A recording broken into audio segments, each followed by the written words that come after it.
Huwag po, kuya. Pakiusap po. Tama na po. Wala po akong ginawa sa inyo. Maawa naman po kayo. Huwag ka na magmatigas. Ano, pagkatapos ka nilang pagsawaan, ako hindi na pwede? Sumunod ka na lang. Yan ang makabubuti para sa'yo. Huwag po. Tama na po. Pakawalan niyo na po ako. Ayoko na. Pakiusap, kuya. Hinahanap na po ako ng tiyahin ko. Tiyahin mo? Ano naman ang pakailam ko sa tiyahin mo? Isa lang, pagbigyan mo na ako para hindi ka na masaktan. Pakiusap po. Ayoko po. Hayaan niyo na po akong makauwi. Ano po bang kasalanan ko sa inyo? Pangako po, hindi ko po kayo isusumbong. Maawa po kayo sa akin. Maawa? Tingin mo ba makakaraos ako kung maaawa ako sa'yo? Tigilan mo na yung drama mo, ha? Humiga ka na lang. Dali na! Diyos ko, tulungan niyo po ako. Kuya, kahit ano pong gusto niyo ibibigay ko. Huwag lang po ito. Maawa po kayo sa akin. Tumigil ka na nga dyan, nakakairita ka ang drama mo. Tanggapin mo na lang na aangkinin kita at pagsasawaan ka namin ng paulit-ulit. Isang gabi lang naman to. Huwag mo na akong dramahan, nakakawala ka ng gana, sasampalin kita dyan eh. Dali na, humiga ka na. Vanessa! Vanessa! Vanessa! Nariyan ka ba? Sumagot ka! Anak naman ng teteng, oh. Ang malas naman. Hindi man lang ako nakaisa. Itigil mo ng pag-aalburuto dyan. Magbihis ka na, sumibat na tayo, pre. Iwanan na natin yung babaeng yan. Mahuhuli pa tayo dahil dyan eh. Mga hayop sila. Magbabayad kayo.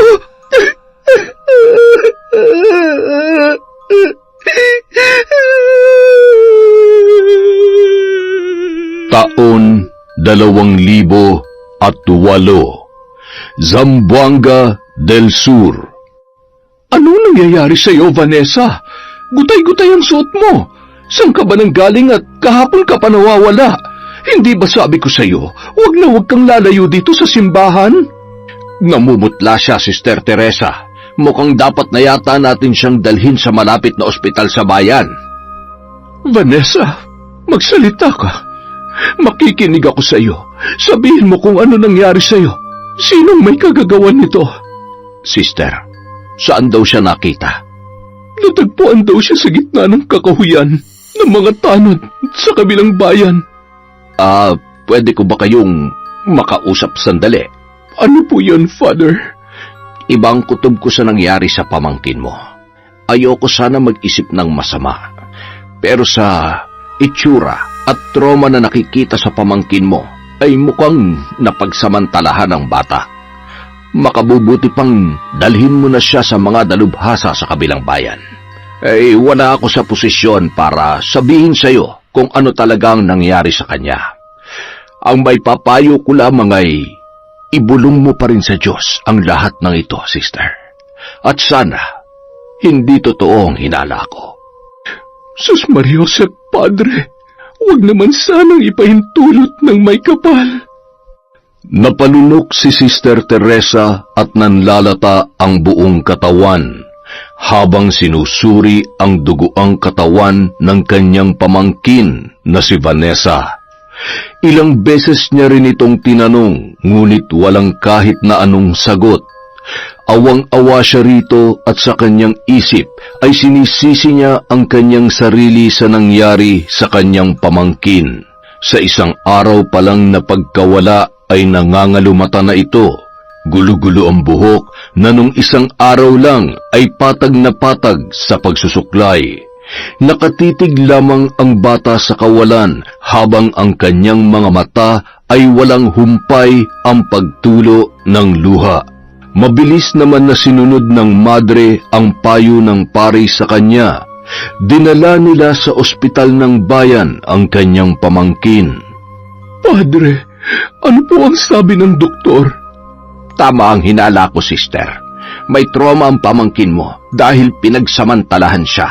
Napakuyom ng kamao si Sister Teresa. Nakaramdam siya ng panlalamig ng buong katawan habang unti-unti namang hindi na niya marinig ang iba pang sinasabi ng kasamahang pari. Hindi niya matanggap ang sinabi nito sa kanya. Alagang-alaga niya ang bata at ni minsan ay hindi siya nagpabaya dito. Isang madre si Sister Teresa at halos kalahati na ng buhay niya ay naninilbihan siya bilang isang alagad ng Diyos. Sa mga panahong yun, kasama niya ang batang si Vanessa. Lumaki yung mabait na bata at mapaglingkod din sa simbahan kagaya niya. Naging simple lang ang kanilang pamumuhay at kinikilala sila doon ng mga taong araw-araw na pumapasok sa simbahan. Habang ang pamangkin naman na si Vanessa ay pinag-aaral niya sa kolehiyo na nasa kabayanan lamang ng La Trinidad. Isang matinding pagyugyog ng kanyang balikat ang nagpabalik sa madre sa realidad. Sister, narito na ang mga pulis. Sister, kayo po bang guardian ng biktimang si Vanessa? Ako nga po. Ano po ang balita? Gang rape po ang nangyari sa pamangkin niyo, sister. Itong grupo ng mga salarin, mga estudyante din sila ng La Trinidad University at kasalukuyang nasa presinto na sila ngayon. Mabuti naman. Sisiguruhin ko makukuha ni Vanessa ang hustisya. At dapat walang kahit isa sa mga salarin ang makakatakas sa batas. Naniningkit ang mga mata ni Sister Teresa na nakatitig sa mga pulis. Ramdam niyang bumubulusok ang init sa kanyang muka. Gayunpaman, pilit niyang ikinakalma ang sarili, lalo na at may imahe siyang dapat ingatan. Sandali lang, sister. Meron pa po kayong dapat malaman. Ay, teka. Saan mo ko dadalhin? Pasensya na, sister, pero sa atin lang po ito. Medyo bigatin po kasi yung idedemanda ninyo. Bigatin? Hindi ko kayo maintindihan. Mabuti pa diretsuhin nyo na lang ako sa gusto nyong sabihin. Ganito po kasi yan, sister. Mukhang dapat nyong pag-isipang mabuti kung magsasampa talaga kayo ng kaso o hindi na. Kung gusto nyo ng mas tahimik na buhay, mas mabuti po na wag na lang. Alam mo ba kung anong sinasabi mo? Tama ba yung narinig ko? Wag nang magsampa ng kaso? Sino ka para sabihin sa akin yan? Pamangkin mo ba ang naabuso? Kayo pong bahala kung magpapatuloy kayo sa gusto nyong gawin, sister. Tutal, mukhang desidido ka naman na. At mukhang buong-buo na nga ang loob ninyo. Sige, ituloy nyo na lang ang pakikipaglaban sa mismong anak ng mayor natin. Anong sinabi mo? Ay, anak po ni Mayor ang leader ng grupong gumahasa sa pamangkin ninyo at ang tatlong kasama niya ay anak na may-ari ng plantasyon ng saging sa bayan natin. Mga menor de edad pa sila, sister, at kapag sinabing menor de edad, alam mo na kung anong kasunod na salita dyan. Absuelto. Wala akong pakialam kung sino man ang mga demonyong yan. Wala akong pakialam kung kaninong anak sila. Naintindihan mo ba? Ang mahalaga, pagbabayaran nilang ginawa nilang karumal-dumal na krimen sa pamangkin ko. Kalma lang, sister. Kung panlisikan mo ko ng mata, parang ako may ginawa sa pamangkin mo, ha. Buti pa, kausapin mo na lang sila. Ang totoo niyan, kanina pa sila nasa presinto. Nandito rin nga pala kami para sunduin kayo. Gusto ka rin talaga nilang makausap. Makikipag-ayos sila sa inyo. Naninikip ang dibdib ni Sister Teresa habang nakasakay sa patrol. Pakiramdam niya walang hustisya sa nangyayari. Habang nasa loob ng sasakyan ay tahimik lamang siya pero malikot pa rin ang kanyang pag-iisip. Alam ko na kung anong binabalak ninyo. Dahil anak ni Mayor ang kasangkot at mga bigating tao, malamang ay kakausapin ako nito para manahimik. Babayaran ng malaking halaga para hindi magsalita. O kaya patayin na lamang ako para tapos na ang usapan. Ayos ka lang ba, sister? Hindi ito ang daan papuntang presinto. Saan niyo ako dadalhin? Shortcut lang to. Huwag ka mag-alala. Makakarating din tayo sa paroroonan natin. Oh, nandito na pala tayo. Sabi ko naman sa iyo, sister sa presinto kita dadalhin at hindi sa langit. Sila ba yung 4 na lalaki? Oh, kilalang kilala dito sa atin ang mga magulang nila. Nasa kulungan pero prenteng-prente? Kampanteng-kampante? Ganyan ba dapat kapag anak ng opisyal ng bayan? Nakataas pa ang mga paa at naglalaro? May sofa sa loob ng selda, malaking bentilador at TV? Bakit? Anak mo ba nasa loob ng kulungan, sister? Baka nakakalimutan mo. Anak ng butihing mayor yan. Natural, di pwede mainitan. Ganun lang ba yon? Kitang-kita sa mukha nila na gumagamit sila ng ipinagbabawal na gamot. Mga bata pa sila pero ang kanilang kaluluwa'y hinahatak na sa impyerno. Ano ba? Nasasaktan ako! Bitawan mo ako! Ikaw, sister, kanina pa ako nagtitimpi sa'yo, Napakaingay ng bunganga mo. Kung ako sa'yo, ititikom ko na ang bibig ko kung gusto mo pa makita ang pamangkin mo. Dapat alam mo kung sinong kinakalaban mo. Dito sa mundo kapag wala kang pera at hindi ka nabibilang sa mayayamang pamilya, mailap sa iyo ang hustisya. Mahirap makamtan ng salitang katarungan, mga makasalanan ng pinapanigan ng batas. Ikaw, pulis ka hindi ba? Pero nagbubulag-bulagan ka sa katotohanan. Pwede ba tumahimik ka na? Maging praktikal ka na lang kasi. Wala ka namang laban dito. Paikot-ikutin mo man ang mundo sa kasong to. Hindi ka pa lumalaban, talo ka na. Totoo nga pala ang sabi nila, nabulag ang batas at ang hukuman sa mundong ito. Pero tandaan mo, pulis ka lang. Mahirap ka rin katulad ko. Ang nangyayari sa akin ay pwede rin mangyari sa'yo o sa kung sino mang malapit sa buhay mo. Makinig ka, sister. Kung naniniwala ka sa milagro, simulan mo ng tawagin ng Diyos mo, kasabay ng katapangan na meron ka. Sana lang may patunguhan niyang pagiging agresibo mo at praktikal. Ipagdarasal na lang din kita, sister. Yan lang ang may tutulong ko para sa'yo. Sa ngayon, huwag akong kausapin mo. Naandyan na ang abogado ni Mayor. Magandang umaga. Magandang umaga sa iyo, PO2. Sister. Ikaw ang guardian ng bata, tama ba? Oo. Hindi na ako magpapaligoy-ligoy pa. Attorney Inares nga pala. Nakahanda makipag-areglo ang mga kliyente ko sa iyo. Magkano ba, sister? Magkano ang alin? Naniningkit ang mga mata niyang tiningnan. Isa-isa ang mga kaharap niya at hindi nakagalaw ang mga ito. Hindi niyo ako maaaring bayaran.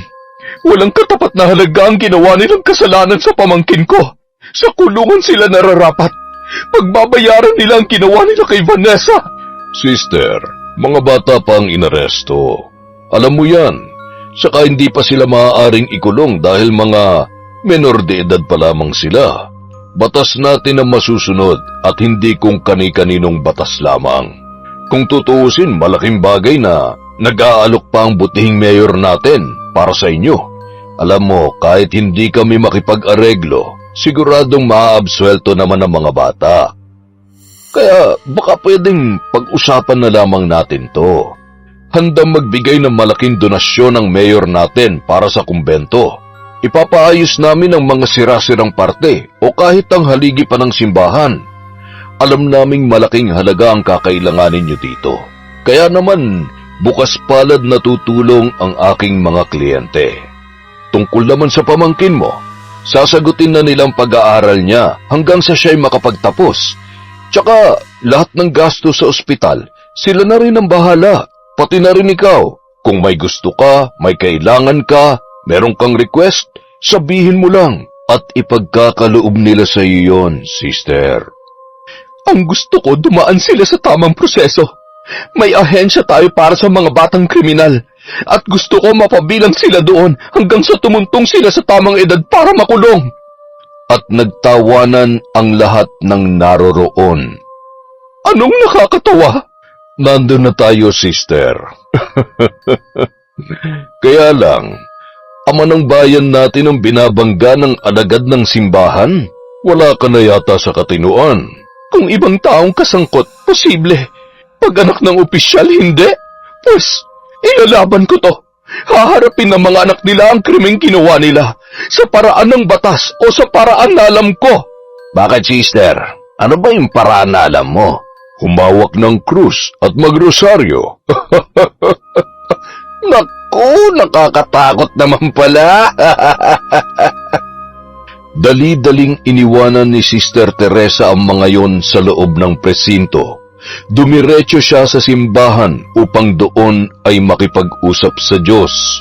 Sa harap ng altar ay ibinuhos niya ang lahat ng sama ng loob at ang lahat ng galit niya. Pakiramdam niya ay pinagsakluban siya ng langit at lupa. Muling nanumbalik sa kanya ang nakaraan. Naalala niya nung nasa edad 14 pa lamang ay ginahasa din siya ng anak ng amo ng kanyang mga magulang.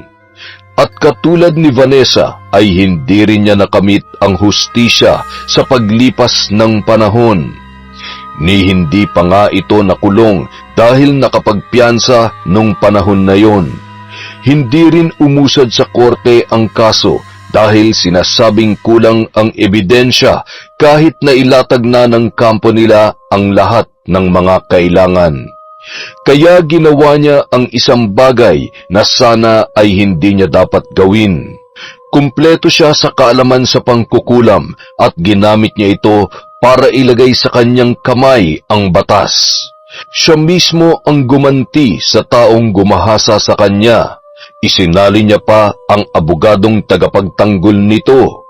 Wala pang 2 buwan ang lumilipas ay nagawa niya yung paluhurin sa harapan niya upang magmakaawa at humingi ng tawad. Gayunpaman, mas pinili ni Teresa na bawian sila ng buhay.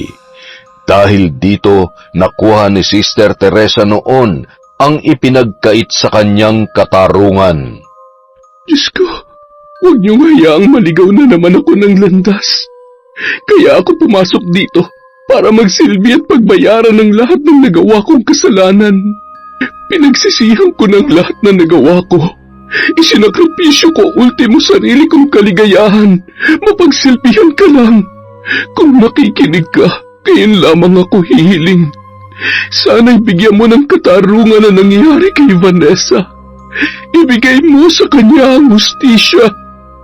Pakinggan niyo po ako. Dumaan pa ang ilang araw at linggo at napagdesisyonan ng madreng magpahinga muna sa pagiging madre at bumalik na lamang sa kanilang probinsya kasama si Vanessa. Doon ay sigurado siyang mapapahinga ang isip ng bata habang nasa proseso pa ang kaso sa korte. Ilang araw pa bago ang kanilang pag-alis ay nangyari ang bagay na ayaw niya sanang mangyari. Ang magkrus ang landas nila ng alkalde. Umalis kayo dito! Ayaw ko kayong makita! Sa kalagitnaan ng pagdarasal ni Sister Teresa ay napatayo siya mula sa pagkakadapa sa gitna ng altar. Nanlilisik ang kanyang mga mata at nag-uunahan ang pagkalabog ng kanyang dibdib. Parang batingaw sa kanyang pandinig ang boses ng kanyang pamangkin. Halos magkandara pa sa lakad-takbo niyang tugon sa pagsigaw ng dalaga. Buong lakas niyang itinulak ang pinto ng meeting hall nang bumungad sa kanya ang mga mukhang hindi niya nais na makita. Si Attorney Inares, mga pulis, ang mga suspect at si Mayor. Anong kalokohan ito? Bakit kayo naririto? Hindi niyo ba nakikita? Natatakot ang bata sa mga demonyong katulad ninyo? Wala kami masamang intensyon, sister. Pumunta lamang kami ng personal para iabot itong mga pinamili namin para sa bata. At para makausap namin ang Mother Superior nyo. Para naman mapaayos itong lugar nyo dito. Vanessa, bumalik ka na sa kwarto mo. Kayo naman, Mayor. Maaari na kayong bumalik kung saang impyerno kayo nang galing bago pa ako maubusan ng pasensya sa inyo at magdilim ang paningin ko. Balita ko ay tuloy pa rin ang pagsasampa mo ng kaso. Sister, Masisira ang reputasyon namin kung kakalat pa ng tuluyan ang isyong ito. Hanggat maaari, kalimutan na natin ang nangyari at mamuhay na lang tayo ng mapayapa. Wala po tayong pag-uusapan, Mayor. Buo na ang pasya ko. Makakaalis na kayo. Kung ayaw niyong tumanggap ng pera o tulong, pues bahala kayo. Huwag niyo akong sisisihin kung matatalo kayo sa kaso. Wala naman kayong sapat na pera para lumaban. Anong gagamitin niyo? Perang donasyon na galing sa mga nananampalataya? Hindi niyo na problema yon. Lumayo kayo sa pamangkin ko. Mga hayop kayo. Sinusumpa ko ang buong pamilya niyo. Daranasin niyo rin ang lahat ng sakit na ginawa niyo kay Vanessa. Hindi ko kayo patatahimikin. Nanginginig si Vanessa sa galit nang madatnan siya ni Sister Teresa sa kwarto. Panayang iyak at hirap niya itong mapatahan. Hinayaan na lamang siya ni Sister Teresa na ibuhos ang lahat ng sakit na nadarama. Nakatulog sila habang ang bata ay nakayakap sa kanya. Dumilat ang madre at ikinabigla niya na medyo may kadiliman ang loob ng kwarto. Sa pag-aakala niya ay naiwan niyang bukas pa ang kanyang ilaw kanina. Nasipat niya ang bintana at doon ay may kaunting liwanag na makikita. Tumayo siya at binuksan ang ilaw. Laking gulat niya nang masipat ang isa pang madre sa loob ng kanyang silid. Nakasuot ito ng tunikang puti at nakatalikod malapit sa bintana. Ang kortinang naroroon ay nakawala na rin sa pagkakatali, kaya naman malaya itong pinasasayaw ng hangin na nagmumula sa labas. Sister, anong ginagawa mo dito sa silid ko? Meron ka bang kailangan? Wala siyang nakuhang sagot mula sa madre nang bigla na lamang namatay ang ilaw. Naku, mukhang brownout pa yata. Saglit lang, sisindihan ko lang ang kandila. Eto, sister, baka kailangan mo. Hindi na natuloy si Sister Teresa sa kanyang sasabihin. Halos hindi niya magawang kumurap sa nakita nang bahagyang humarap ang madre sa kanya. Kita niya ang kamay na nasa gilid nito. Sister, may tumutulong dugo sa braso mo. Sister! Tinapik niya ito sa balikat at unti-unting humarap sa kanya. Napasinghap siya sa kanyang nakita. Ang madring kaharap niya ngayon ay ang kanyang sarili. Nakikita niya ang sariling duguan ang mga kamay habang nakahawak naman ang isang kamay sa manok na wala ng buhay. Pinugutan niya ito ng ulo at dahan-dahan niyang pinatulo sa katawan ng manikang itim. Titig na titig ito sa kanya na may panlilisik pa ang mga mata. Paulit-ulit din na sinaksak ang manika gamit ang hawak niyang punyal. Hindi na mapigilang mapangiwi ni Sister Teresa nang makitang rumirehistro ang pagngisi ng impostorang madre habang dahan-dahang sinasakal ang manikang hawak nito. Bumubulong pa ito ng orasyon na parang umaalingaw-ngaw sa kanyang tainga. Palakas ng palakas ang litanya ng madre habang ang maitim na usok naman ay kumakalat sa paligid at umaangat sa katawan ni Sister Teresa.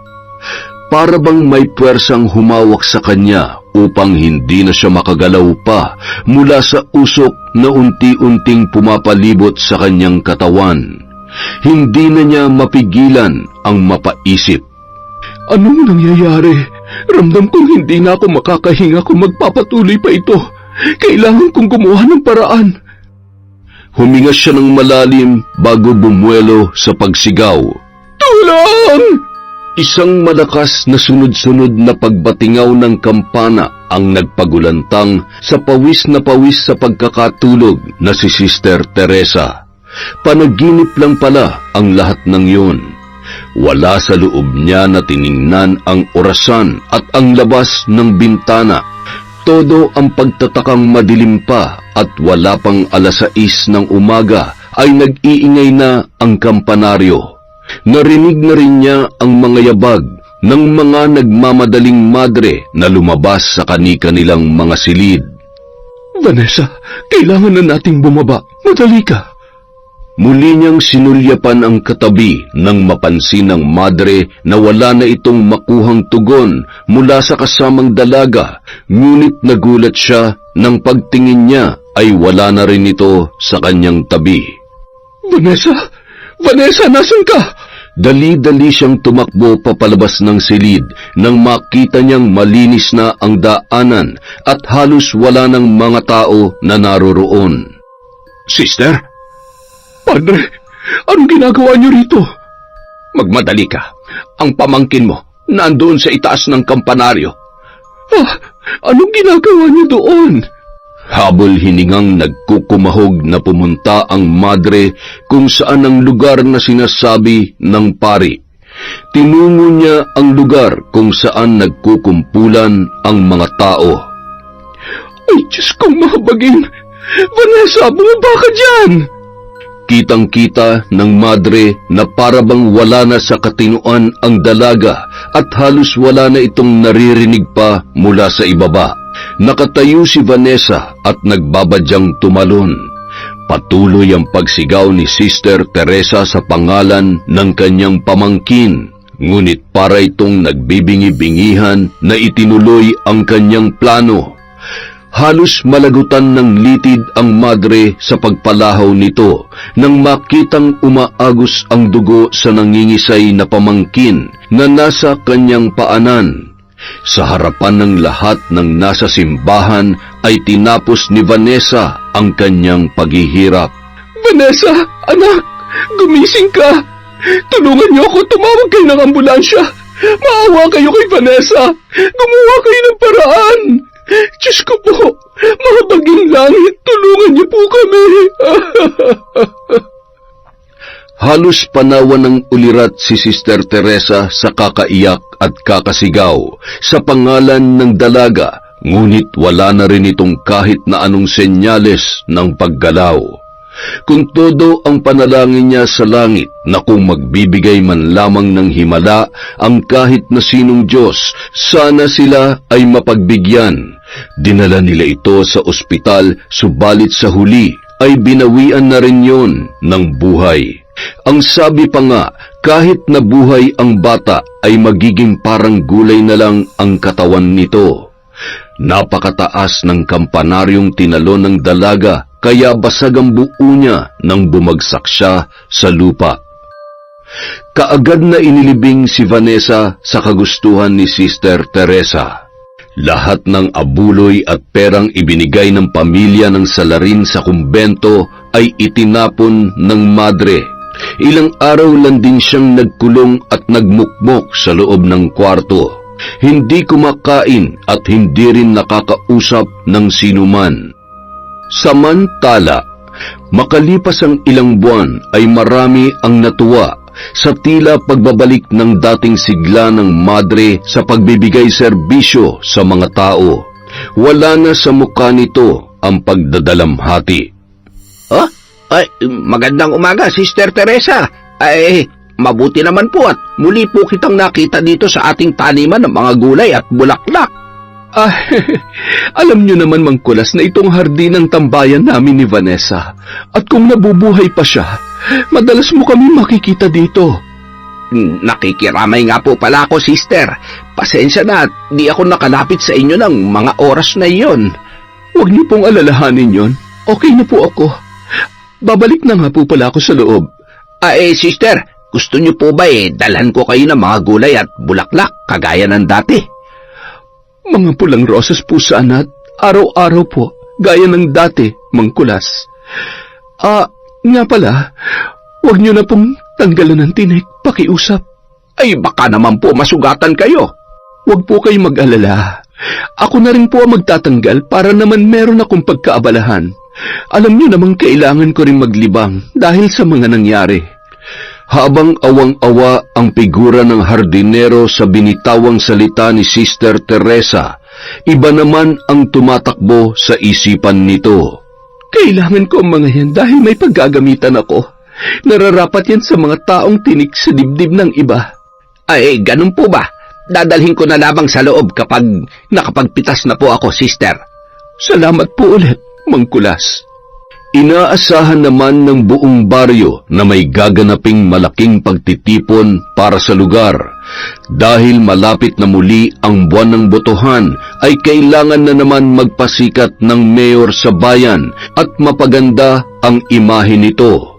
Bigla itong nagkaroon ng napakaraming proyekto mula sa bata hanggang sa pinakamatanda. At dahil daw piyesta sa naturang bayan, pakakainin niya ang mga nanay bilang selebrasyon ng pagiging ina.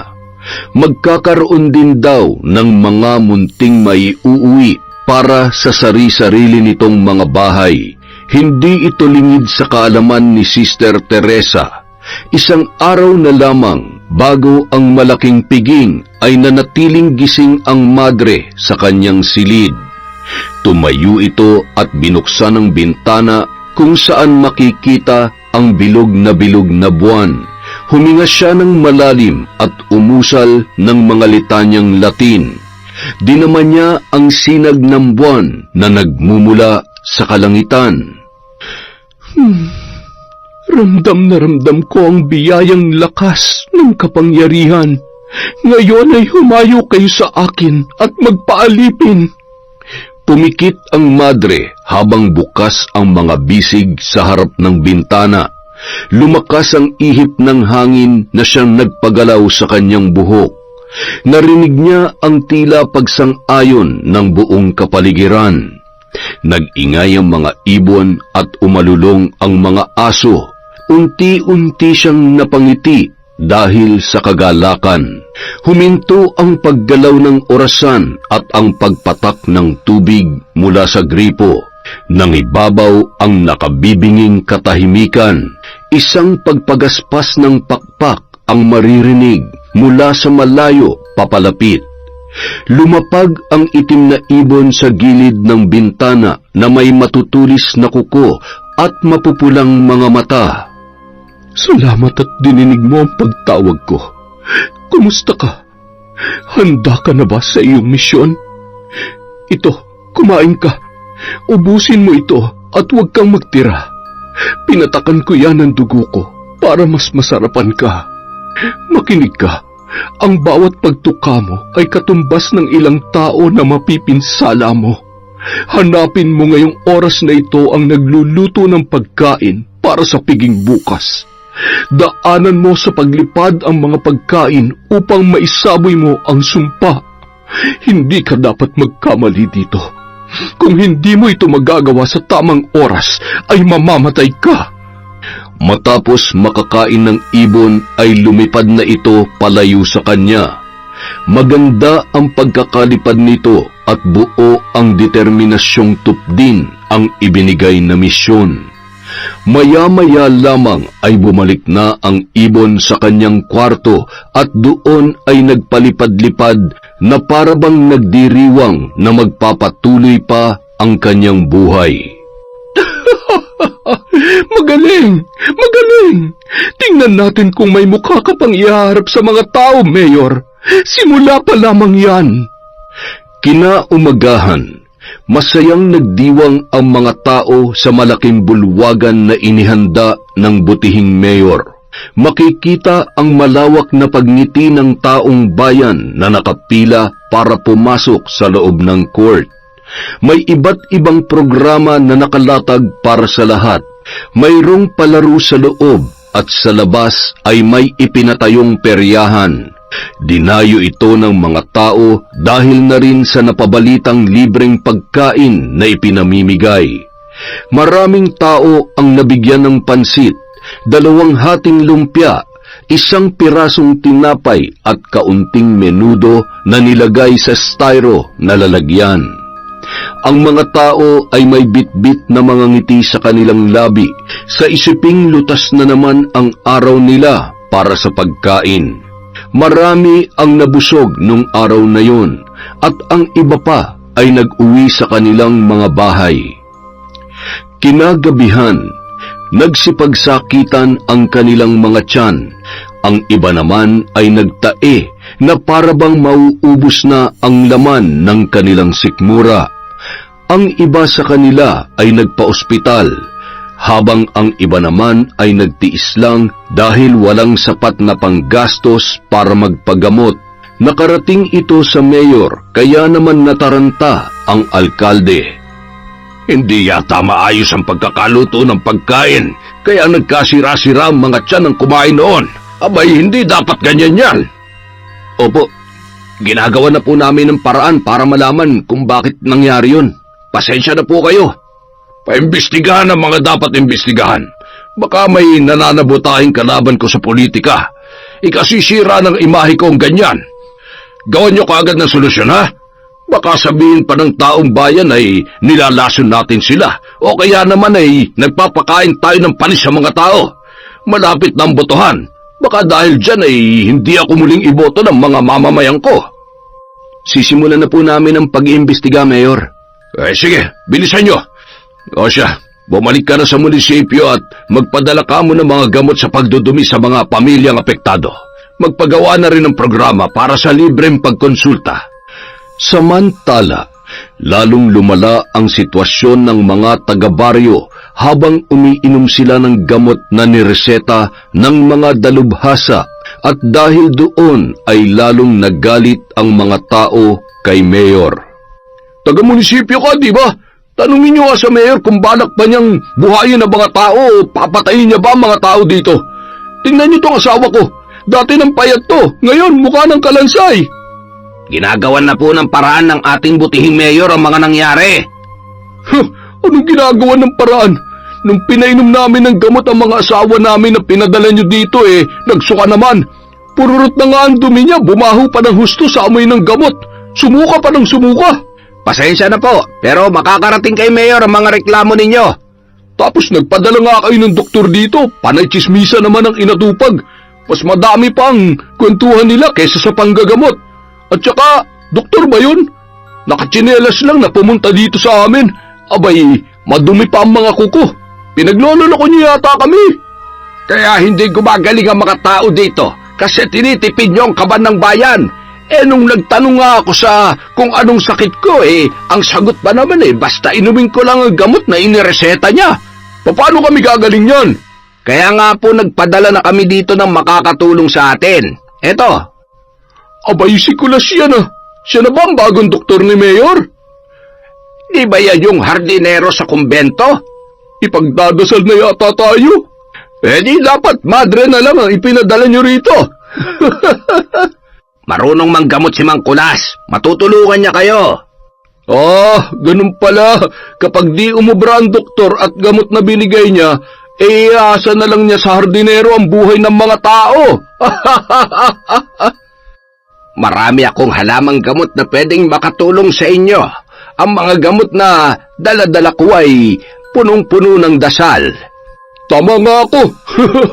Ginagawa tayong laruan ng pinili nating pinuno ng ating bayan. Sinabi mo pa. Totoo yun. Wala po bang gustong sumubok? Ako, Mang Kulas. Magpapagamot po ako. At sinimulan na nga ni Mang Kulas ang pagtingin sa babae. Sa palagay niya ay nakulam ito. Ngunit hindi na ito nagsalita pa, lalo pa at ayaw niyang pagmulan yon ng takot ng kanyang mga kababaryo.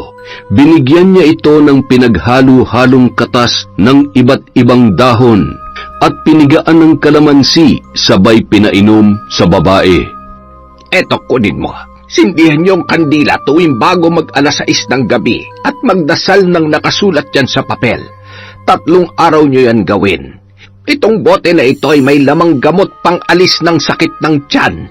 Pinaghalo-halo itong ugat ng mga halaman at katas ng mga dahon.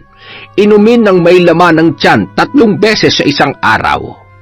Abay, daig pa ni Mang Kulas yung doktor na ipinadala dito ng mayor natin. May libreng gamot din, nakabote pa. Samantala, nakamasid naman sa di kalayuan si Sister Teresa sa nag-uumpukang mga tao banda roon. Takang-taka siya na sa kabila ng sumpang ginawa niya sa mga tao ay may oras pa itong makipagtsismisan at tumambay gaya ng kanyang nakikita. Sister, anong ginagawa niyo dito? Ikinagulat ng madre ang pagtawag na yon. Hindi niya inaasahan na may nakapansin sa kanya, ngunit hindi niya ito ipinahalata sa lalaki. Oh, ikaw pala, Entong. Si Entong ay ang binatilyong anak ni Mang Kulas. Payat at may katangkaran. Katuwang din nila ito, lalo na at may edad na si Mang Kulas para alalayan sila sa ibang gawain panglalaki sa kumbento. Anong pinagkakaguluhan nila doon? Yun po ba? Nandoon po si tatay eh. Madami daw po kasing nagkakasakit dito sa atin. Gusto niya daw po makatulong kaya nagsasagawa siya ng panggagamot. Panggagamot? Manggagamot si Mang Kulas? Pakamot-kamot ng ulo si Entong na parabang nahihiya na magpaliwanag sa harap ng madre. Ganun na nga po. Hindi niyo po na itatanong, sister. Sa probinsya po namin, manggagamot ang lolo't lola ko. Kaya lang ay hindi na po nagagawa ni tatay yun kasi mas pinagtutuunan niya na po ng pansin ang pagtatanim. Nagagamot din si tatay pero sa mga kakilala niya lang po. Pero sister, atin-atin lang po to ah. Tingin po kasi ni tatay hindi ordinaryong sakit ang kumakalat dito sa atin. Sa pakiwari niya ay... Anong pakiwari niya, Entong? May nagbibigay po ng sumpa sa baryo. Nagbibigay ng sumpa? Naku, sister, wag po kayong maingay. Baka may makarinig sa inyo at magkagulo po. Gusto niya lang pong malaman kung totoo yung hinala niya. Palihim na napatingin si Sister Teresa sa kinaroroonan ng hardinero. Wala sa hinagap niyang may kakayahan ang matandang manggamot o makaalam pa ng mga ganito. Mukha kasi yung ordinaryong tao lamang. Naningkit ang kanyang mga mata sa narinig at bahagyang napatiimbagang. Ganoon ba, Entong? Matanong ko lang, naniniwala ka ba sa kulam? Po? Pumasok ba sa isip mo na kinukulam ang baryo natin? Hindi po. Ewan ko ba dyan kay tatay? Hinahayaan na lang po namin kasi may edad na, may kakulitan na rin. Tama yan, Entong. Hindi totoo ang kulam at huwag kang maniniwalang may kulam. Pero naniniwala akong madaming demonyo at mga taong nagbabalat kayo. Kunwari ay mabait pero masahol pa sa hayop ang pag-uugali. Ako mas naniniwala akong sinadya ng mayor natin na magkasakit ang mga tao para mas umingay pa ang pangalan niya. Hindi ba? Mag-e-eleksyon na ulit. Tama po kayo. Ganyan din ang pinag-uusapan sa kabilang baryo eh. Ayaw na nga nilang iboto si mayor kasi nga daw mukhang planado tong mga pinagagagawa nila na kunwari meron silang ginagawa pero ang totoo sila ang may pakana. Kaya huwag kang basta-basta nagpapapaniwala sa mga ganyan, ha? Dahil madalas, gawa-gawa lamang ng mga tao ang ganyang bagay para takutin tayo at para pumabor sa kanila ang sitwasyon at paniwalaan sila. Opo, tatandaan ko po yan. Ayan, napakabuti mo talagang bata, Entong. Parehong-pareho talaga kayo ni Vanessa. Nagpantig ang tenga ng madre sa lahat ng kanyang narinig mula sa binatilyo. Ngunit hindi niya ito ipinahalata. Hindi niya maiwasan ang mag-isip ng masama sa matandang hardinero. Pagtatanim lang ang trabaho mo. Gusto mo pang makisawsaw sa panggagamot. Kinakalaban mo ba ako, Kulas? Isa kang malaking hadlang sa mga plano at pinaplano ko. Gagawin kong lahat para hindi ka na makapanggamot. Ititigil mo ang pagtulong mo sa mga tao sa ayaw at sa gusto mo. Kumalat ang balitang panggagamot ni Mang Kulas sa buong bayan, kaya naman dumadami ang gustong magpagamot sa kanya. Gumagawa naman ng paraan si Sister Teresa na mas maging busy ang matanda sa kumbento at mawalan ito ng panahon sa panggagamot. Maliban sa paghahardin ay madalas na nagpapasama ang naturang madre sa pamimili, paglilinis at kung ano-ano pa. Pilit niya ring sinisira ang iba pang bagay sa kumbento para kumpunihin ng matanda. Tagumpay siya sa paraang yon at bahagya siyang nagpahinga sa pagpapakalat ng sumpa sa lugar. Habang tahimik ang bayan sa sakit, ay inihahanda naman niya ang pagpaplano sa sarili. Desidido na siyang umalis sa kumbento makaraan pa ang ilang buwan. Plano niyang lisanin ang lugar ng tuluyan matapos niya lang ang kanyang misyon. Anong ibig sabihin nito? Totoo ba narinig ko, Sister Teresa? Nakapagpaalam na po ako kay Madre Superior. Gusto ko munang umuwi sa bayan namin, Padre. Gusto kong makalimutan ang nangyari sa aking pamangkin. Alam ko naman na hanggang ngayon ay malungkot ka sa nangyari. Nagulat lang ako at kaya mong iwan ang simbahan ng ganun-ganun na lamang. Alam mong kailangan ka dito sa tahanan ng Diyos. Pero kung wala kami magagawa para pigilan ka ay siguro hanggang dito na lamang muna. Pasensya na kayo, Padre. Matagal ko na rin po itong pinag-isipan. Mahal ko ang simbahan pero sa tingin ko ay hindi ko na po kailangan magtagal pa dito. At alam ko din naman na marami akong pwede pang gawin sa labas ng kumbento para makatulong sa iba.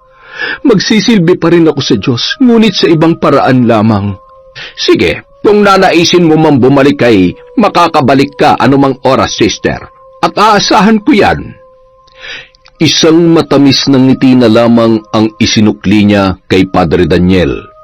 Iniikot niya ang paningin sa loob ng silid na yon at dahan-dahang ngumisi habang nakatalikod sa Padre at nakikipag-usap sa kanyang isip. Marami kang hindi nalalaman, Padre Daniel. Pero itinulak ako ng sitwasyon dito na muli pang magkasala. Sa pag-alis ko dito ay hindi na ako muling babalik pa. Yayakapin ko na ang lahing pagiging mangkukulam. Dito ay magiging kasangkapan ako para mabawasan ang mga masasamang tao dito sa mundo. At nag-uumpisa na ang paglilinis ko dito sa ating baryo. Dadaan silang lahat sa palad ko para litisin at husgahan. Hindi sa batas ng Diyos, hindi sa batas ng tao, kundi sa batas ng isang mangkukulam. Dumaan ang mga araw at gabing tahimik ang baryo.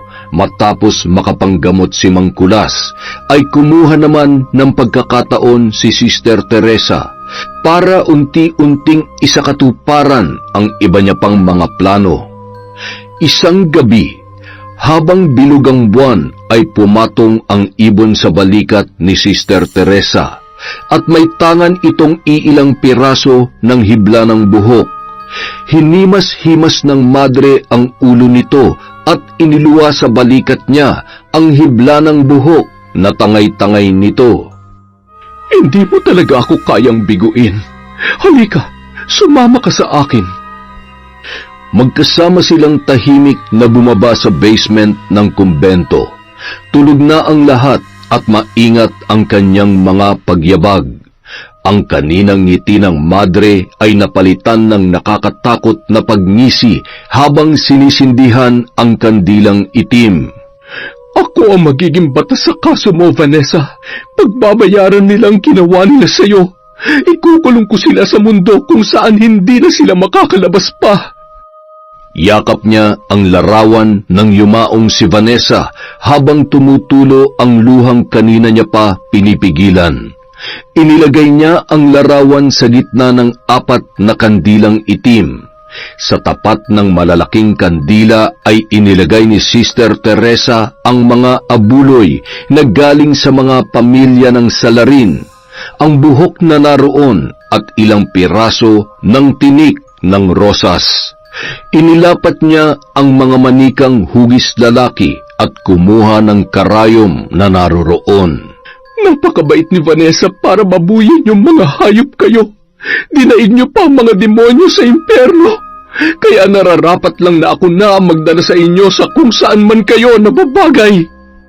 Hinaplos niya ng paulit-ulit ang larawan ni Vanessa.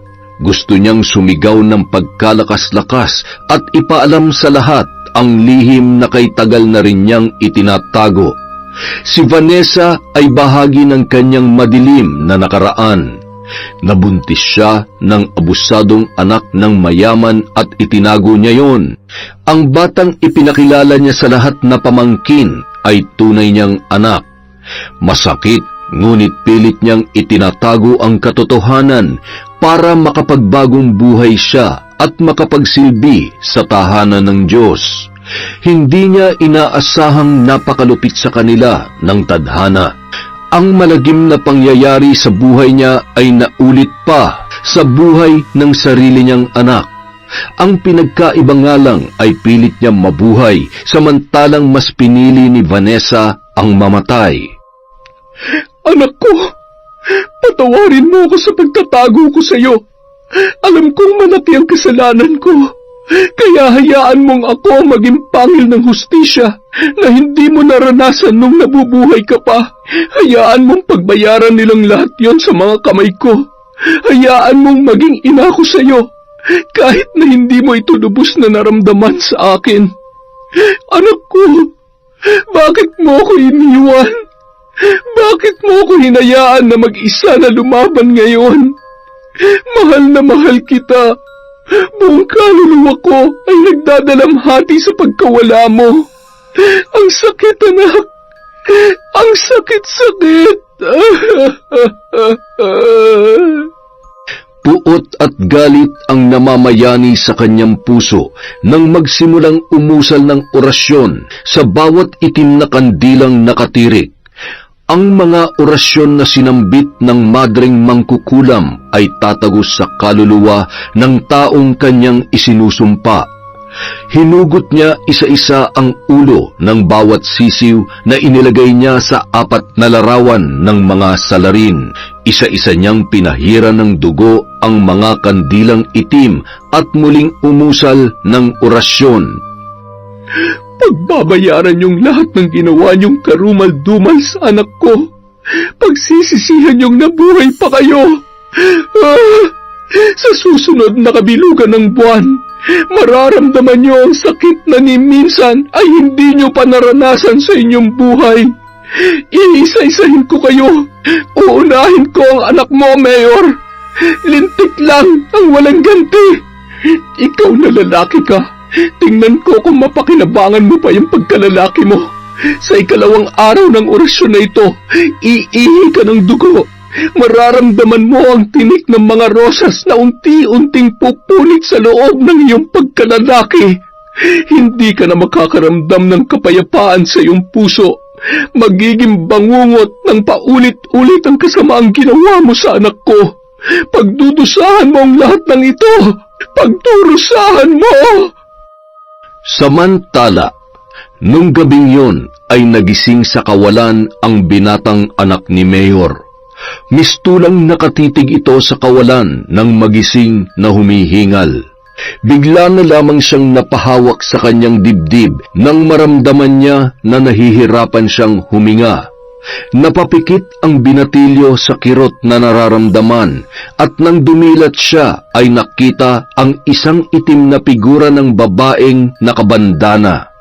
Pinapalibutan ito ng usok, kaya naman makailang beses niyang kinusot ang kanyang mga mata sa pag-aakalang baka namamalikmata lamang siya. Namilog ang kanyang mga mata dahil unti-unting lumalapit sa kanya ang naturang figura. Lumayo ka sa akin! Huwag mo ako lapitan! Layuan mo ako! Mamamatay ka rin! Pagbabayaran mo ang ginawa mo sa akin! Vanessa! Layuan mo ako, Vanessa! Patay ka na! Tigilan mo na ako! Parang awa mo na! Tulungan niyo ako! Tulungan niyo ako! Nandito si Vanessa! Simula pa lamang yan. Hanggat hindi niyo ako binibigyan ng katahimikan, hinding-hindi ko kayo titigilan. Umalis ka dito! Layuan mo ako! Tulungan niyo ako! Mami! Daddy! Tulong! Ay, Diyos ko! Ang anak ko! Bakit ganyan ang itsura mo? Ano nangyayari? Bakit namumutla ka at pawis na pawis? May babae! May babae po! Nakakatakot siya! Ayaw niya akong patahimikin! Anak, wala kami nakikitang babae dito. Walang ibang narito kundi tayo lamang, anak! Dahan-dahang iginala ng binata ang kanyang paningin. Nahimasmasan ito nang makitang nawala na ang babae. Yumakap ito sa kanyang ina ng napakahigpit at parabang batang humahagulgol. Natatakot ako, Mami. Takot na takot po ako. Gusto ko lang aminin ang kasalanan ko. Hindi, wala kang aaminin. At kahit malapit na kayong pumalo sa wastong edad, etong pagdating na buwan na ito, walang sino man sa inyo ang aamin. Naintindihan mo ba? Hindi nyo sisirain ang mga pangalan namin, lalo na't malapit na ulit ang halalan. Bukas na bukas din ay pupunta tayo sa doktor sa Maynila. Huwag ka na mag-alala. Gamot lang ang katapat niyan. Mawawala din yan, anak. Mami, ayoko na po. Habang nakayakap ang binata sa kanyang ina, dala ng takot, naramdaman niya ang paggapang ng malamig na bagay mula sa kanyang kamay papunta sa kanyang braso. Iniangat niya ang kanyang muka at dahan-dahan na tiningnan ang malamig na bagay na yun. Nakita niya ang isang kamay na tila nakahawak sa kanyang braso. Namumutla ang mga yun at may bahid ng dugo. Sinulyapan ng binata kung saan galing ang kamay na yon, at nang makita niyang nakayakap ang babae sa likuran ng kanyang ina, ay nagpumiglas ang binata sa pagkakahawak ng kanyang ina.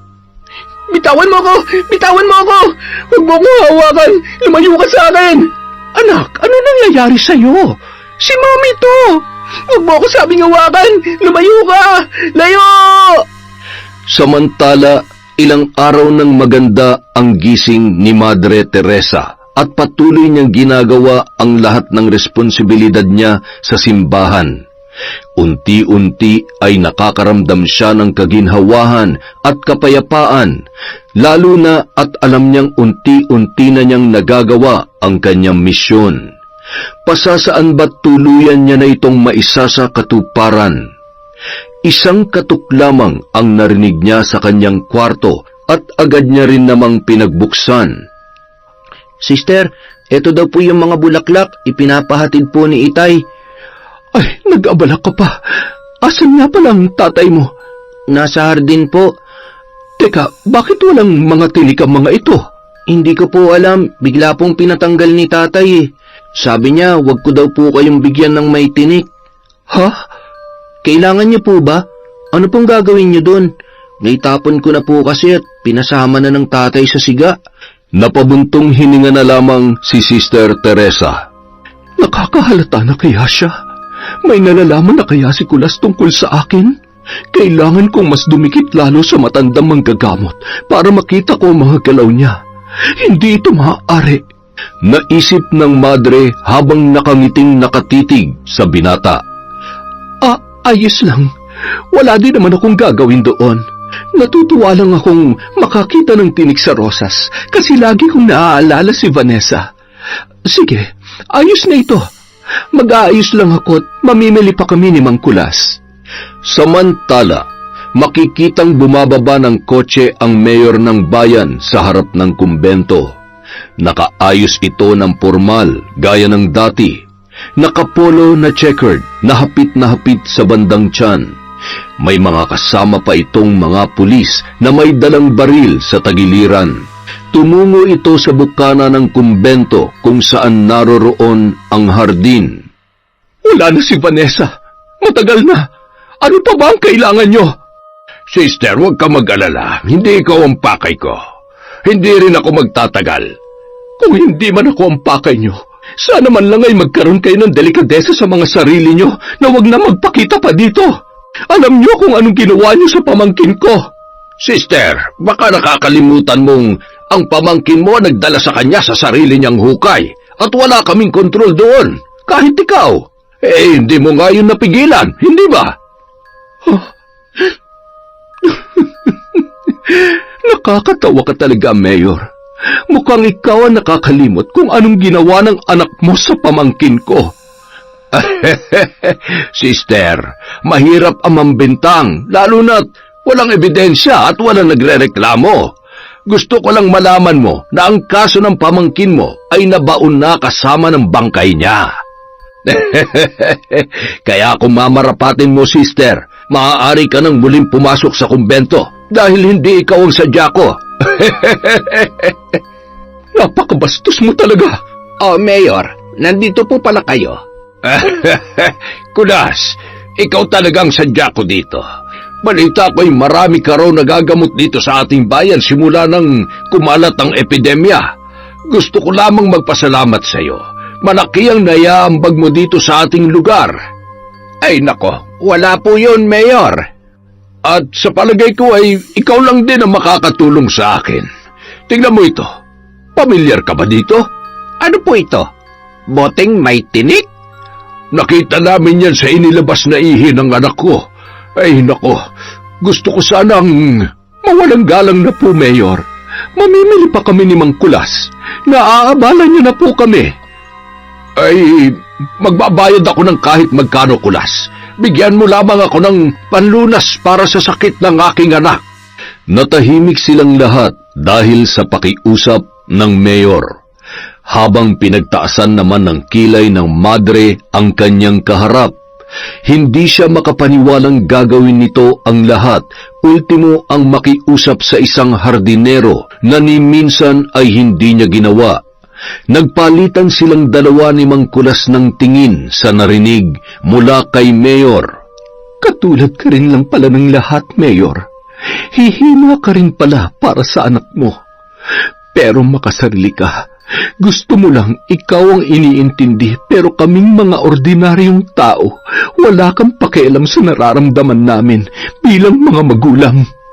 Yun ang tumatakbo sa isip ng madre, ngunit di naman niya mailabas ang kanyang saloobin. Panglunas sa sakit? Sa pagkakaalam ko ay isang hardinero si Mang Kulas, Mayor. Ni minsan ay hindi ko yata naisip na ganyan ka pala kababaw mag-isip. Kasing babaw ng konsensya ng pagkatao mo. May sakit pala ang anak mo. Bakit hindi mo sa dalubhasa dalhin? Anong akala mo kay Mang Kulas? Tagagawa ng milagro? O baka naman mas gustuhin mo na lamang na mangumpisal ng paulit-ulit? Baka kasi hindi gamot ang kailangan mo, kundi pagbabago. Ay, Mayor, marami pa kasi kaming gagawin dito sa kumbento. Siguro ay personal ko na lang na ipadadala sa inyo ang gamot na hinihingi ninyo. Bahagya namang napanganga ang madre sa narinig na sagot ng hardinero. Hindi siya makapaniwalang may ganong kalakas na kakayahan ang matandang ito para kontrahin ang kanyang kulam. Napaisip tuloy si Sister Teresa na talagang kinakalaban siya ng hardinero. Paano kung mapagaling niya ang anak ng Mayor at maibalik niya sa akin ang sumpa? Hindi dapat mangyari ito. Kailangan kong gumawa ng paraan. Nakaramdam ng pangamba si Sister Teresa. Kaya ba niyang patayin ang hardinero pag nagkataon at nagiging tinik na ito sa kanyang mga plano? Inihanda niya ang kanyang sarili. Palihim na rin niyang kinumpleto ang gamit sa pambabarang at pangkukulam. Kinagabihan, kumuha siya ng larawan ni Mang Kulas. Tumungo siya sa basement at doon ay nagmuni-muni. Itinaas niya ang manika kapantay ng kanyang muka. Idinikit ang larawan ni Mang Kulas at kumuha ng karayom para dito. Napatigil siya sa nakaabang na pagtusok ng karayom sa hawak na manika. Hindi ko kayang saktan si Mang Kulas. Kung mamamatay ang matanda sa mga kamay ko, para ko nang inalisan ng karapatang mabuhay ng may ama si Entong. Kapag ginawa ko yon, wala na akong pinagkaiba sa kanilang mga walang puso. Nagbago ang isip ng madre at nag-usal na lamang ito ng ilang orasyon para maging pananggalang sa kung anumang espiritual na orasyon na makakapagpahina sa kanya. Inusalan niya din ang ibang halamang gamot at inilagay sa pulang tela at iniipit sa kanyang panloob na kasuotan. Nakaramdam siya ng kaunting kurot sa kanyang dibdib at napahawak ang madre dito. Huminga ito ng malalim at napahawak sa isang malaking lamesa na naroroon. Nanghihina siya at nararamdaman niyang ang pag-ikot ng buong katawan ay may kinalaman sa paghina ng kanyang kulam sa kalaban. Napaluha siya sa pananakit ng kanyang puso at paghirap ng paghinga. Mangkulas, anong ginagawa mo? Tumulo ang kanyang luha habang napapaluhod sa sakit at panghihina ng tuhod.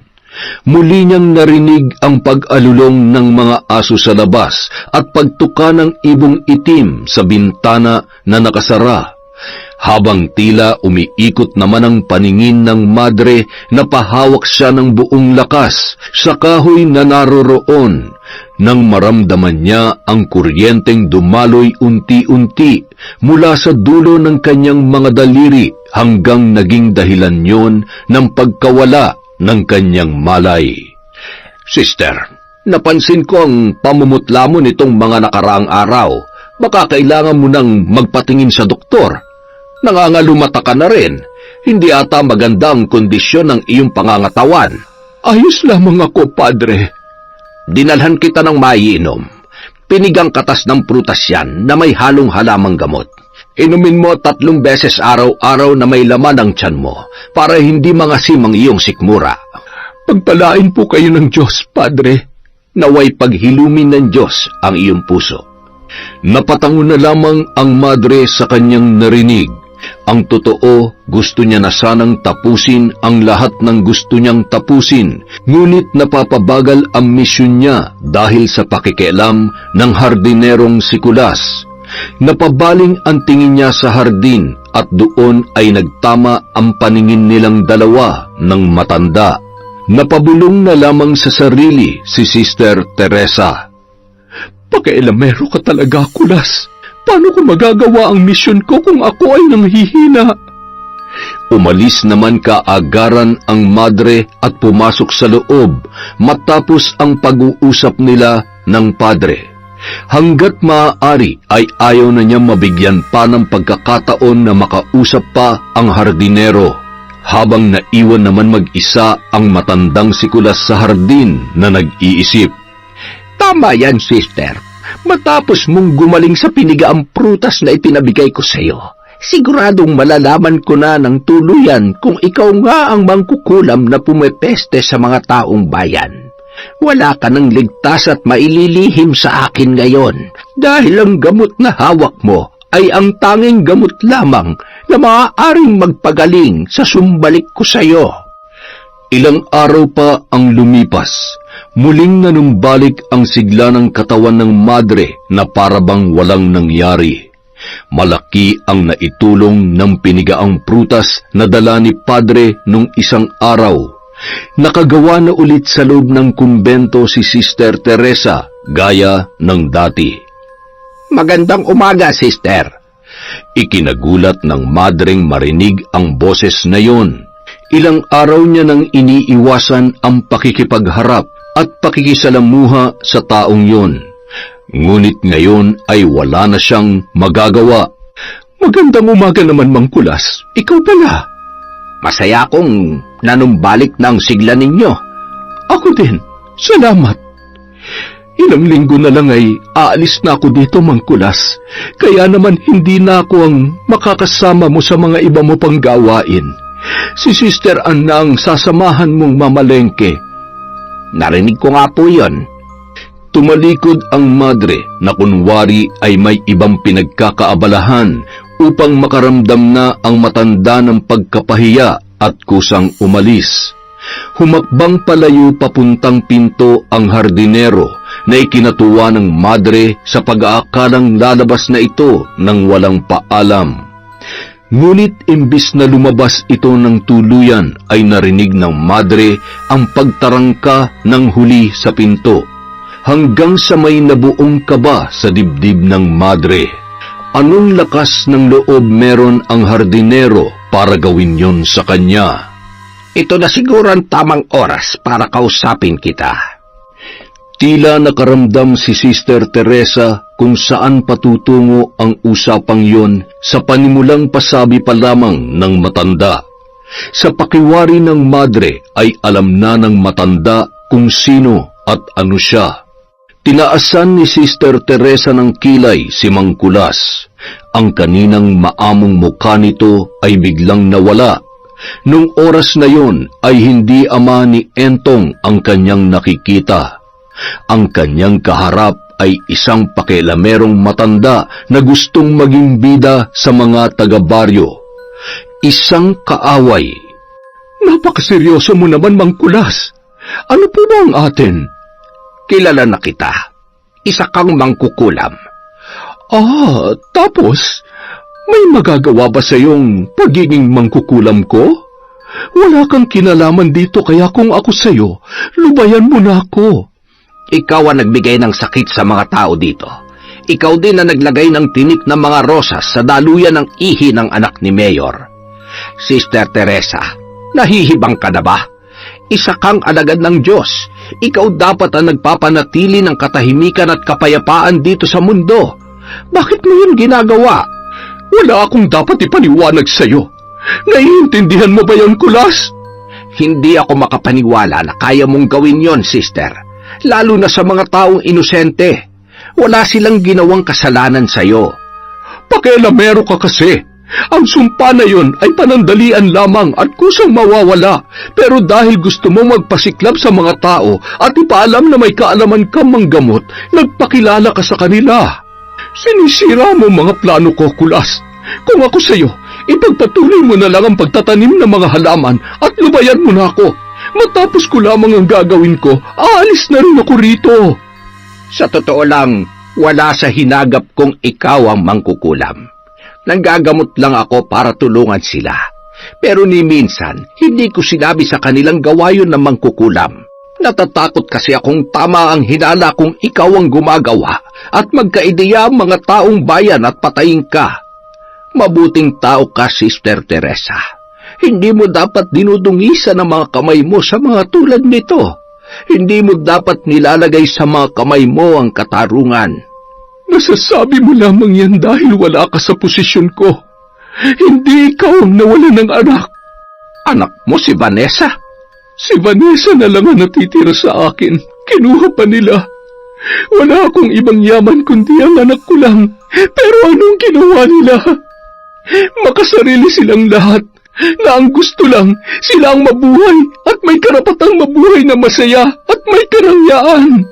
Hindi mo dapat inilalagay sa mga kamay mo ang pagkuha ng hustisya. Alagad ka ng Diyos at dapat alam mo yan. Wala kang alam sa pinagdaraanan ko, Kulas. Ang batas ng Diyos ay hindi nararapat sa batas ng tao. Demonyo sila. Hindi makatarungan. May kinikilingan. Kung wala kang kakayahan lumaban ay sisirain ka nila ng pinong-pino. Ipaparamdam nila sa iyong wala kang kakayahang makuha ang katarungan sa patas na pamamaraan. Ngayon mo sabihin sa akin na tama sila at mali ako. Mali ka. Umalis ka ng matiwasay sa lugar na ito kung yan ang gusto mo. Pero hindi ka na maaari pang gumalaw ng mga tao dito. Subukan mong gumamit pang muli ng kapangyarihan mo para maminsala at ako na makakalaban mo. Tinatakot mo ba ako, Kulas? Hindi yon pananakot, Sister Teresa. Pinapaalalahanan lang kita. Isang malakas na sunod-sunod na pagkatok mula sa pinto ang bumulabog sa pag-uusap ng dalawa. Mangkulas! Mangkulas! Magmadali ka! Si Entong! Sister Ann, ano nangyari kay Entong? Diyos ko, Mangkulas! Ayokong sa akin manggaling ang balitang ito pero isinugod ang anak mo sa ospital ng bayan. Pinaputukan siya ng baril at tinamaan daw siya sa may ulo. Binaril siya? Ang anak ko? Bakit? Siya daw kasi ang namumuno sa mga kabataang sumasalungat kay Mayor. Siya daw ang nagpapakalat ng balitang pakanalang daw ni Mayor ang mga di magandang nangyayari dito sa ating bayan para bumango ang pangalan sa susunod na halalan. Hindi totoo yan. Sino ang bumaril sa anak ko? Sino? Si Mayor daw po. Marami ang nakasaksi. Hindi! Hindi! Nagtama ang paningin ni na Sister Teresa at Mang Kulas sa narinig mula sa isang madre. Hindi akalain ng matanda na madadamay pa ang kaisa-isa niyang anak sa ganyang kagulong sitwasyon.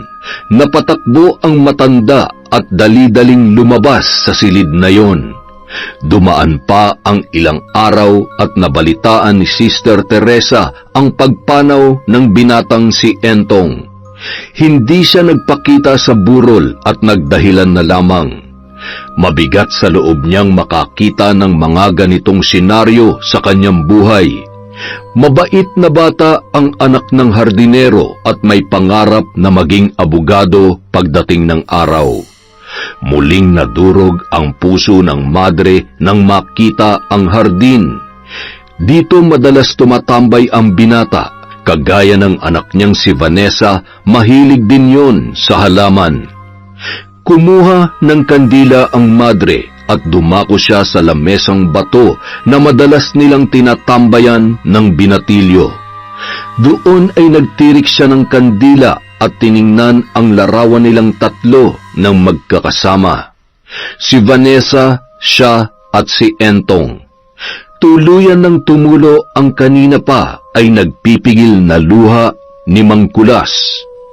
Nandito ka pala, sister. Oh, Mang Kulas, pasensya ka na. Huwag ka mag-alala, wala akong kinukuha sa mga halaman mo. Ay, hindi mo kailangan magpaliwanag, sister. Nauunawaan kita. Napangiti ng mapait ang matanda at hinawakan ang kamay ng madre. Napatitig ang madre sa muka ng hardinero. Malungkot ito at ngayon ay namumuo na rin ang mga luha sa gilid ng kanyang mga mata. Walang gustong tumistigo sa pagkamatay ng Entong ko. Lahat sila natatakot. Takot na takot sila sa kayang gawin ni Mayor.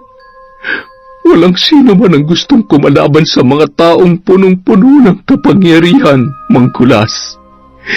Ilang araw na lang ay aalis ka na dito sa atin. Iiwan mo na ako at baka hindi na rin tayo magkita pa. Wala akong ibang maipapabaon sa'yo, kundi ito. Ano ito, Mang Kulas? Libro ng panggagamot? Hindi ko na kailangan ng mga yan. Wala na rin naman akong mapagpapamanahan. Buksan mo. At binuksan nga ng madre ang nasa loob ng libro at bumungad sa kanya ang isang larawan. Ang larawan ng alkalde ng bayang yun. Malaya ka nang magagawa ang mga plano mo at makakaalis ka na sa bayan na ito na bit-bit ang kapayapaan sa puso mo. Kunin mo ang hustisya na ipinagkait sa iyo ng walang kwentang pakialamerong hardinero na gumagambala sa iyo. Mang Kulas, matanda na ako at nang nawala si Entong, pakiramdam ko ay dumoble pa ang edad ko. Anumang oras ay pwedeng-pwede na akong bawian ang buhay. Wala na akong ibang gusto ngayon, kundi ang samahan ng aking anak sa hukay. Samantala, isang malagim na umaga naman ang sinapit ng pamilya ng dalawang lalaking kasamahan ng anak ni Mayor na gumahasa kay Vanessa. Natagpuan na lamang ang isa sa kanila na umakyat sa bubong ng bahay at tumalon. Bago niya ito ginawa ay panay ang sigaw nito na hawak ang kanyang ulo. Habang ang anak naman ng negosyante ay hindi mapigil ang pagsusuka ng dugo. Takot na takot itong nagkulong sa loob ng kwarto dahil may naririnig daw itong boses ng babae na sumisigaw. Sumasakit madalas ang ulo at panay ang takbo niya sa may lababo tuwing sumusuka siya ng dugo. Ang isa naman ay patay na ng matagpuan ng mga magulang sa loob ng kanyang kwarto. Ayon sa mga doktor ay binangungot ang binata. Kinagat nito ang kanyang dila hanggang sa maputol at napakaraming dugo ang nagkalat sa katawan nito. Nakapagtataka rin na mayroon itong mga pasa sa katawan. Basag ang bungo at lahat ng pasa sa katawan niya ay kawangis ng pasa ni Vanessa matapos nilang pagtulong-tulungang halayin. Samantala, Ang anak naman ni Mayor ay nagpatiwakal din. Bago niya yun ginawa ay tumungtong muna siya sa entablado kung saan ginaganap ang meeting de avance ng partido ng kanyang ama. Inagaw niya ang mikropono at doon ay inamin ang lahat ng kanyang kawalang hiyaan, lalong-lalo na ang panghahalay kay Vanessa. Sirang-sira ang imahe ni Mayor at natalo ito sa halalan. Doon din unti-unting naglabasan ang mga nagrereklamo sa kalokohan nito. Napangisi naman si Sister Teresa sa nalamang balita na hinuli na ang mayor sa mismong bahay nito. Mugto ang mga mata ng madre habang nakatitig sa larawan ng anak na si Vanessa at sa binatang si Entong. Bago siya umalis ng La Trinidad, kailangan niya munang tapusin at linisin ang kanyang sinimulan. 6:00 ng gabi, ang tamang oras para tapusin ang kanyang sumpa. Muling umusal ng itim na orasyon ang madreng mangkukulam. Muli niyang pinatakan ng dugo ang nakasinding kandilang itim. Isinumpa niyang muli ang dating mayor na hindi niya ito bibigyan ng katahimikan habang ito ay nabubuhay. Ayaw niyang agarang bawian ng buhay dahil gusto niyang iparanas ang lahat ng hirap habang ito ay nananatili pang buhay. Sa pagsapit ng umaga ay wala na si Sister Teresa sa kumbento ng La Trinidad. Kasasakay niya lang sa bus pauwi sa kanilang bukirin. Doon niya yayakapin ng buo ang pagiging mangkukulam. Nang marinig niya ang usap-usapan ng mag-asawang nasa kanyang likuran. Napakawalang hiya talaga ng pamilyang yon. Buhay pa'y sinusunog ng kaluluwa sa impyerno. Ay, mabuti nga yun sa kanila. At least ngayon, nakamit na ng biktima ang hustisya. Sinadyang mapalingon ni Teresa sa kanila upang matigil na ang kanilang pag-uusap. Hindi na rin kaya pang marinig ng madre ang mga nakaraan. Muling namugto ang kanyang mga mata at namuo ang tubig nang maalala ang kaawa-awang si Vanessa. Napayuko ang mga ito at natahimik nang magtama ang kanilang mga mata at ng madre. Magandang umaga po, sister. Kayo po pala yan. Mapait na ngumiti lamang si Sister Teresa sa mga taong nasa likuran niya at naupo ng maayos sa bus na kanyang sinasakyan. Napatitig siya sa kanyang mga kamay na naging batas ng La Trinidad at nagsalita sa kanyang isipan. Hindi ko pinagsisisihan ang ginawa kong paghatol sa ginawa nilang kababuyan. Masaya akong natapos ko ang misyon ko dito sa bayang ito. At handa akong ipagpatuloy ang pagtugis sa mga taong tinatakasan ng kasalanan sa batas ng tao, kung hindi rin lang nila kayang sundin ang sarili nilang batas, at kaya nilang baliin ang batas ng Diyos. Pwes, batas ng mangkukulam ang puputol sa mga sungay ng mga taong hayok sa pagiging kriminal. Hindi ko na maaari pang talikuran na nakatadhana sa akin, ang pagiging madreng mangkukulam. Palihim na napangiting may pait si Sister Teresa, habang nananalangin na sana ay bigyan pa rin siya ng kapatawaran ng Diyos na siyang lumikha sa ating lahat. Wow! Ang ganda nun. Yung twist, kemang kulas. Ang galing. Maraming salamat po sa pakikinig ulit at sa suporta sa Kwentong Enteng. Dahil dyan, meron na naman tayong shout out. Hi kay Ramsky from Bahrain. Hello po kay Lolito Valle from KSA. Kay Sam Escobar. Shout out kay Alicia Aliego from Masbate. Kay Rosette Ersando. Uy, tropa. Kay Glenda Gilyado. Kay Mark Gerald Dar. Hello po kay Maricel Francis from Singapore. Kay Marites Nalika.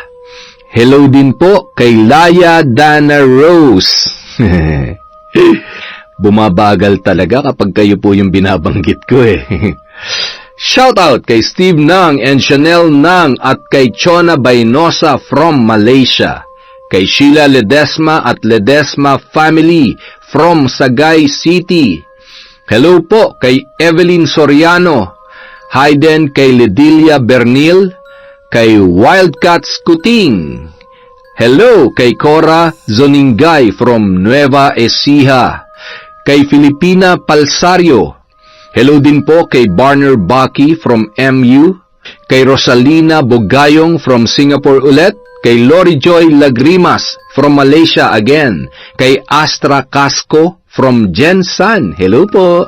Kay Tino Ramos, Marivic Ramos at kay Jimboy Jimenez.